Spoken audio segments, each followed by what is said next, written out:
Another important part is, of course, the leases, which is a continuation of the doctrine of frustration. Now, the principle in leases is this, that doctrine of frustration does not apply to a lease. And the reason being is this: lease, and this is slightly technical, is a transfer of interest from person A to person B. So the lease itself, or the incidence of lease, is an executed contract. That means once the lease has been done, the transfer of interest has happened to another person, and therefore it is closed, much like a sale. So if you would have sold an apartment, or you would have sold an apartment, the sale would have been completed under section 54, which means it's conveyed, it's registered under a written document and stamped. So if the sale would have been completed, you can't say that, sorry, now the building has crashed, force majeure, undo the sale. The same principle is for lease, because if lease, and there is a case which is Dhruv Devchand, which is a landmark case of Supreme Court, which lays down that why it can't. It says once you discharge a contract, so section 56 will cease to apply because it's not a contract which is live anymore. So therefore, a lease document could have certain obligations, okay? Continuing obligations. Those obligations can be hit by frustration. But the lease, because there are two relationships which is there under a lease document. The first is the incidence of lease, that is a transfer of interest in an immovable property from person A to person B under the Transfer of Property Act, section 106. That cannot be overturned because that has happened. Unlike a leave and license agreement, which is a contract. So if it's a leave and license agreement where there is no lease, and therefore, as you know, most of you are from the real estate industry, so you may know that a leave and license, there is no interest which passes. It's merely a contractual arrangement to use. So it is a continuous executory contract. And therefore, being an executory contract, the incidence of frustration will apply to a leave and license agreement.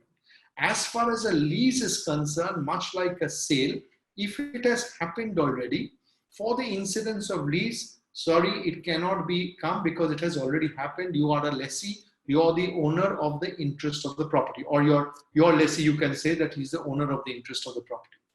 The maximum which can happen for a lease is section 108E of the Transfer Property Act says, this is what you can do. If any material, I think there's a mark by some of the co-hosts who was marking on the screen, which is still there. So I don't know whether Amit or Sanjukta has marked that, or Mr. Villani. So if any material part of the property be wholly, there's another mark which is covered. That's okay. I think wholly destroyed or rendered substantially. So what happens, as I said, lease is outside the purview of doctrine of frustration.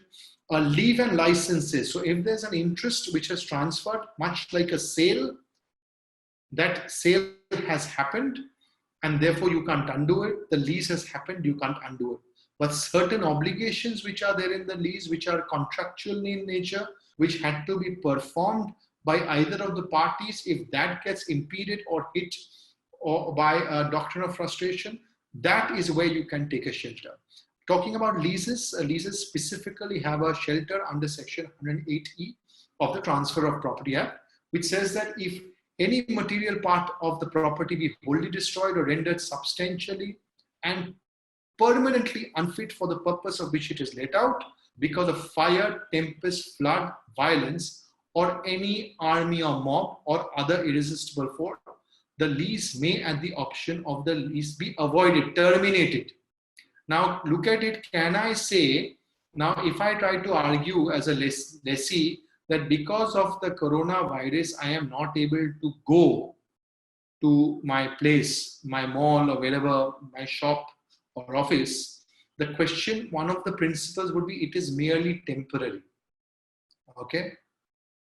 There are lots of marks coming up. So where the property is, so similarly, where the property is not destroyed, the lessee can avoid the lease because he's unable to use it.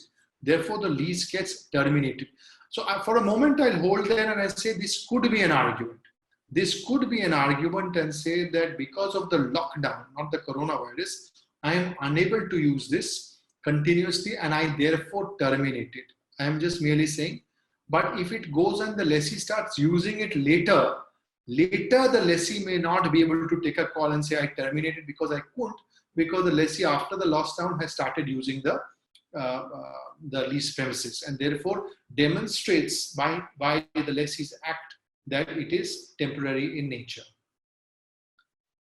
So the first part, as I said, was the contracts part. As I said, just to sum it up, there is a door which you knock if your contract is got certain provisions. If your contract doesn't have the provisions, or your contract's provisions are incomplete and does not take certain situations which we are facing today, the force majeure clause, then you knock on the second door, which is the section 56 door, the doctrine of frustration, so long as we test it against all those 8 principles which we discussed about, and there could be more because it's entirely fact-based. Okay. The third part, as I said, lease itself, unless and until the lessee terminates and give a termination notice. But if the lessee comes back after lockdown, there is a possibility the lessee may not be able to say that it is hit by the doctrine of frustration. The next part is obligations are not only under the contract, obligations are also under law. Whilst doctrine of frustration and force majeure are concepts which are under the Contract Act. Okay, for contracts and arrangement, your obligations and right and relationships between contracting parties, it is not as with you and the regulatory authority or the authority of the state, where there is a legal obligation or a compliance requirement which needs to be. Having said that, the principle of doctrine of frustration is different, but an analogous principle. It is not called the doctrine of frustration, but from a jurisprudence perspective, it's an analogous principle which has been extended. There are 2 legal maxims. One is called the lex non cogit ad impossibilia and impotentia excuse ad legem, which means that the law does not compel a man to do which cannot possibly be performed, and law will generally excuse a default if a party is unable to perform a duty created by law without any default without any default in him, and where he has had no particular remedy. So there is a recent case which I wanted to which is the Dhruvchand case. I said incorrectly the Dhruvchand case.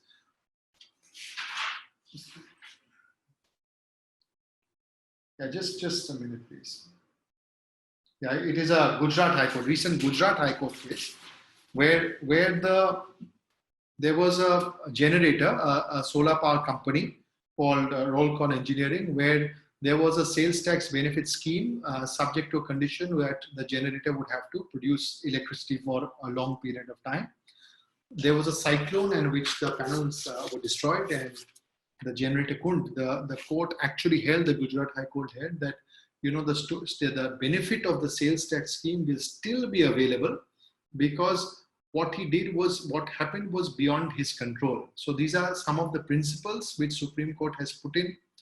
When it appears that performance of formalities prescribed by statute has been rendered impossible by circumstances over which persons interested had no control, like an act of God, the circumstances have been taken as a valid excuse. So just to come to a specific provision, let's look at section 6 of the RERA, and then we look at section 6 of the HERA. Section 6 of the RERA, which says that, so I want you to say that, so principally they are same, but jurisprudentially different. One is under contract, one is under law. Obligations under contract vis-a-vis obligations under law.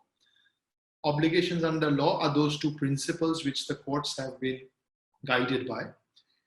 Section 6 of the RERA is the validity of the registration for the project, and says that the registration granted under section 5 may be extended on an application by the promoter due to force majeure in such form of payment of such fees as may be specified by regulations made by the authority, provided that the authority may in reasonable circumstances without default on the part of the promoter, based on the facts of each case and for reasons to be recorded in writing, extend the registration granted to a project as it considers necessary, not exceeding 1 year. And of course, an opportunity for being heard. This is important because RERA defines force majeure. It's a statutory definition which says, for the purpose of this section, the expression force majeure shall mean a case of war, flood, drought, fire, cyclone, earthquake, or any other calamity caused by nature affecting the regular development of the real estate project. Now, as we said in 19th February, while pandemic or COVID has not been, not COVID, but pandemic has not been specifically provided for in the section, as we know that the Ministry of Finance has by notification issued a statement, a notification which says that the COVID is a natural calamity, and this will obviously have sufficient persuasive value to argue that a pandemic is COVID is a force majeure for the purpose of this section. I understand in Maharashtra there's already been a 3-month renewal. In Bengal it hasn't. In HERA there is only one addition. Everything is the same. In HERA the only addition is the last part, the explanation of force majeure. For the purpose of this section, the expression force majeure, so and so caused by nature affecting the regular development of the real estate project or any other circumstances as may be prescribed. HERA goes a step further and gives an enabling provision which says that there can be prescribed certain more to come within the ambit of the force majeure. However, I feel that people in Bengal need not rely on this provision, because even dehors this provision, the provision which is in RERA or in HERA dehors this provision, would be sufficient to go and establish force majeure, coupled with the notification of the Ministry of Finance, which has declared by notification the pandemic to be a natural calamity. So on this specific point, I do believe that an application should be able to be heard unless the government comes up, the West Bengal government comes up with a notification on its own volition for renewal, should be able to be heard and get a favorable response on that. There could be other obligations which a person may not be able to fulfill. Could be other statutory compliances which we've seen, of course, in corporate laws. There are several statutory compliances with the Ministry of Corporate Affairs has come and actually extended or excused. There are still certain compliances which are still not specifically excused, but if I believe that taking those two principles which we discussed about, those same principles can be made applicable to legal compliance which is actually become impossible to do. Of course, it has to be a good faith argument. It can't be that we were supposed to do something in January or February with the time, then the court might say, or something which have easily been done online, or something which is established can be easily complied with a little bit of diligence or a little bit of effort. Those will not come into it. But any other legal compliance which would get impacted by this, to my mind, will come under these two principles. That's the second part. So first part was contract, key impact. The second part was the compliance with law. The next part is a financial obligation. Now this is a tricky part, because real estate has been a stress sector for some time. For the last 2 years, we've been seeing not only the real estate developers, including some of the financials like Altico, real estate for DHFL, so HFCs are extremely stressed, and this sector as a whole needs special attention from the government, because the truth is there is no provision today of force majeure to save anyone from a financial obligation, because the law is very clear that if an entity, and it is not personal, is unable to pay, the course is either a bankruptcy or insolvency or any other forms of recovery that the lenders might take. But having said that, so there are few clauses which I'm sure you will relook at. It not only in your loan agreements, I would also say these are clauses which could be there in your investment agreements if you have any private equity investments, for triggering EODs. So a typical material adverse effect clause in loan agreements, or a MAC clause as we call it, says that if there, material adverse effect shall mean, this is a standard clause, and I must repeat that it could change from contract to contract, including the consequences. So there are MAC clauses which could give a certain leeway, a period of leeway for cure period, and so on and so forth. But this is just to look at your loan agreements, look at your investment agreements, and any other contracts which you may have, which has a MAC clause which says that a financial condition, or the third point, which is the ability of the obligors to perform and comply with the obligations under any finance documents. So lots of times lenders would use it. I must stop here and mention that I understand the entire HDFC legal team and some people from HDFC Capital are also a part of this discussion. So also the lender's perspective would be there. So there could be a lender might take, would take, of course, subject to their own provisioning.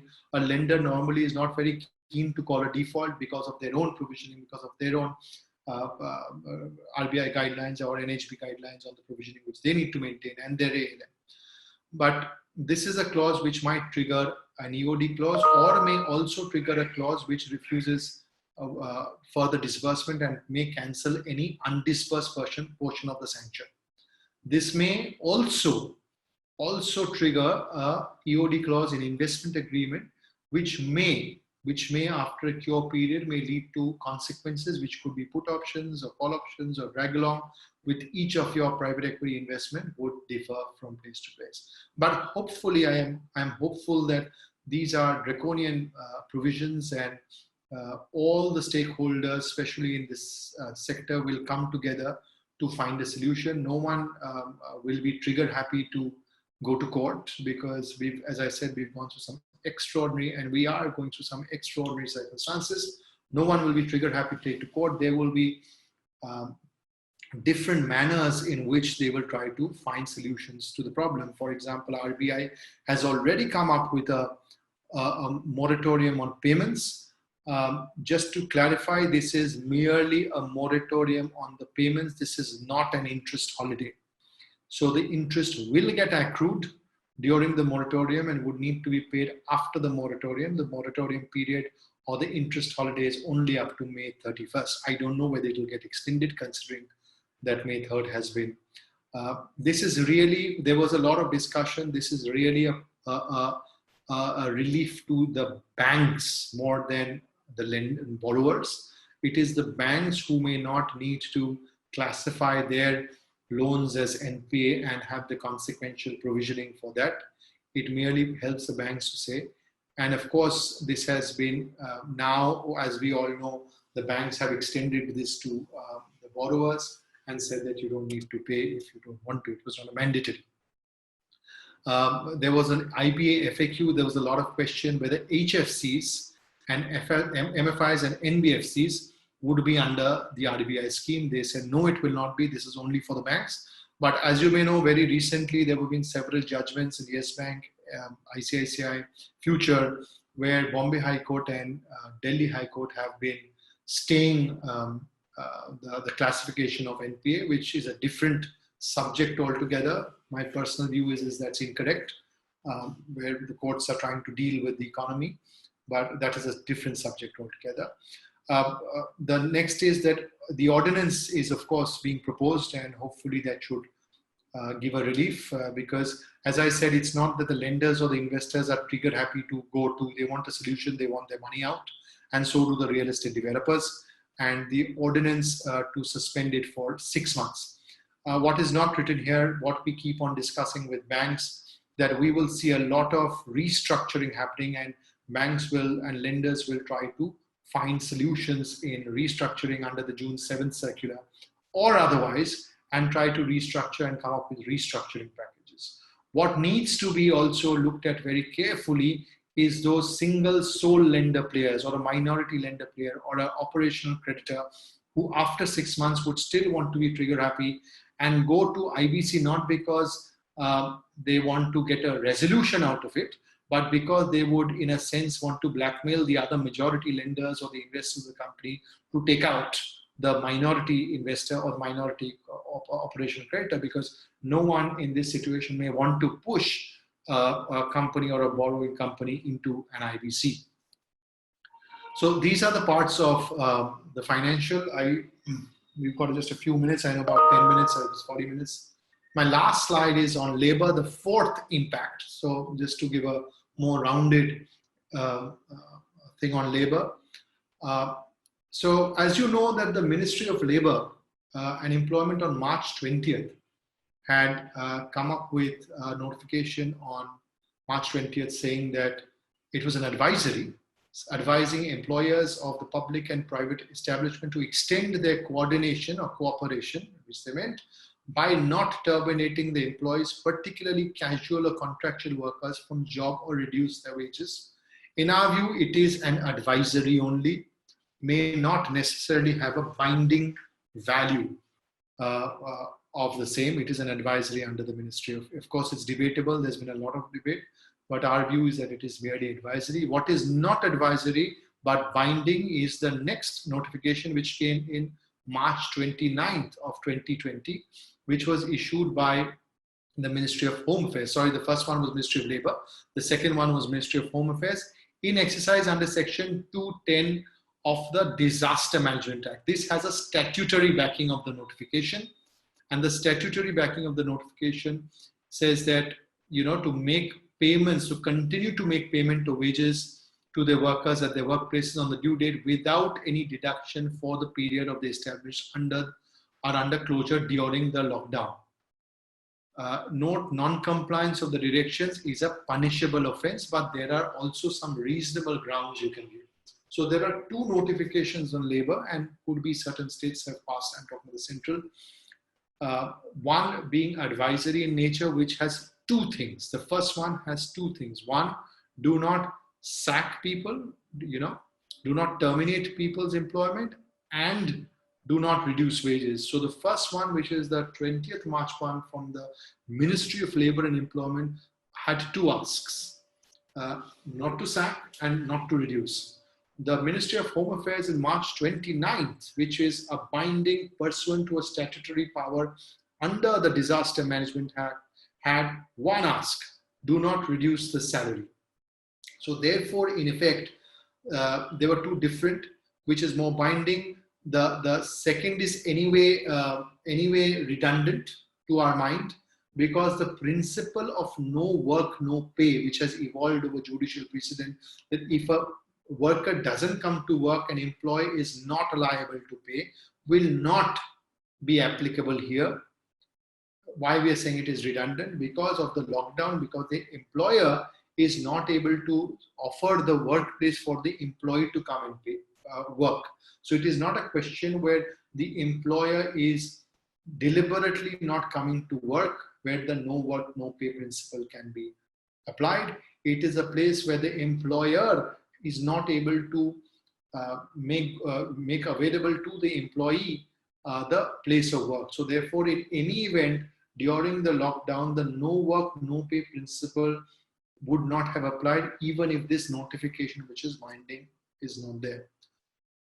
Two more points which we want to discuss probably is, which all you all would need to know, is the responsibility of a developer for ensuring wages under the Contract Labor Regulation Act, and of course the Building and Other Construction Workers Act, the 1996 Act. There is a debate which has been ongoing, which is, and therefore we'll take it as a question, that does a Contract Labor Regulation Act apply to us? Because the obligation under the Building and Other Construction Workers Act, which is a special statute, actually requires the employer, being the developer in this case, let's say, only to pay the compensation to the workers. So just to say, as you know, under a Contract Labor Act, there is a labor, there is a contractor, and then there is a principal employer. So the principal employer could be, so let's say developer D has appointed construction company C, who's in turn appointed contract labor company C1, who gives labors. The developer company D1 is a principal employer for the purpose of the Contract Labor Act. However, for the purpose of the building and construction, and so is for the purpose of Building Construction Act, in a sense, there's an employer. And under the Contract Labor Act, the obligation to pay is also on the principal employer, who would then try to recover it from the contractor. However, there is a slight nuanced difference. We should have probably put it up now in hindsight on the slide, which is not there, is under the building and other construction workers regulation, the obligation on the principal employer is only to pay the compensation. That's a nuanced difference. You may like to mute Sanjukta all. I'll just finish in 2 minutes. It's almost done. So there's a nuanced difference. Of course, this argument is still got to come up. Is it in addition to? Because there are two acts which are conflicting. In the Contract Labor Act, which is also applicable, it says the principal employee is supposed to pay everything. In the Building and Other Construction Workers Act, it says the principal employee is only supposed to pay the compensation and not the entire wages. Of course, there is retrenchment and layoff compensation, which is happening which can happen under the Industrial Disputes Act. The next issue was that would the layoff, where layoff doesn't happen, as we know, layoff is not, it's not a statutory right. Layoff is a right which comes under the trade agreements and contractual standing orders and contractual arrangements the companies have with the trade unions or the workers. But the way of compensation is built into the Industrial Disputes Act. Retrenchment is, of course, a part of the Industrial Disputes Act. One of the questions is, if someone lays off today, technically, would it be in violation of the March 29 order, which says that you cannot reduce the salary?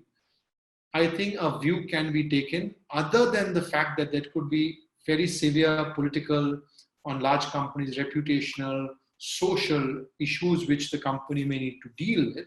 I'm saying strictly on a legal argument, one may argue that the March 29th notification merely says don't reduce. March 29th notification does not take away the rights which is under the Industrial Disputes Act to retrench or my contractual arrangement. This is just a thought. We have to evaluate it more and come to it is that whether you can lay off, whether you can retrench. Retrench is, of course, more permanent. Layoff, as you know, is temporary, where you need to pay 50% of the salary to the employees. Layoff is not under statute, but is through contract, but the computation of the compensation is under the statute.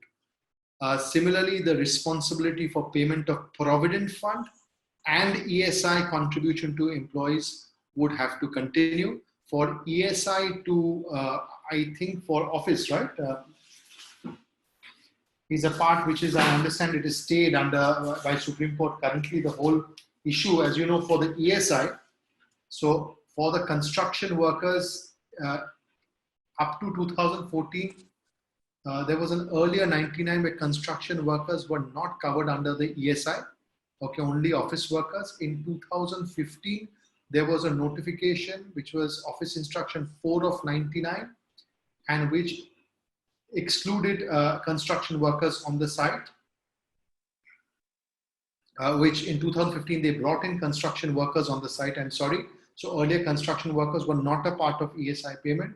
This, I understand, has been challenged in various high courts, and certain high courts had stayed it, and Orko will be the better person to deal with this in more detail. But the Supreme Court has stayed the High Court, orders. So technically, that part is in a limbo. So in terms of labor, what we also been speaking to various large companies, not in real estate, and discussing, I think more than the legal part of it, which is of course, which is being looked at, as we say, as we are taking the view that layoff is not prohibited by the March 29th order, it can be argued. But I would advise that tread this in caution, because if there are significant numbers, our view is that there may not be too much of an sympathetic hearing from the High Court to get that, because of the social, political, and the extraordinary situation that we are in. I think just one small part, which also the NCLTs. No, I've covered that. I think thank you so much. I think that's all from my side. Happy to take questions. As mentioned, any specific HERA related question or ERA related question which I may struggle with, or labor, related questions, I will then ask my colleagues Nidhi and Orko to join in. I will take this off. I will stop my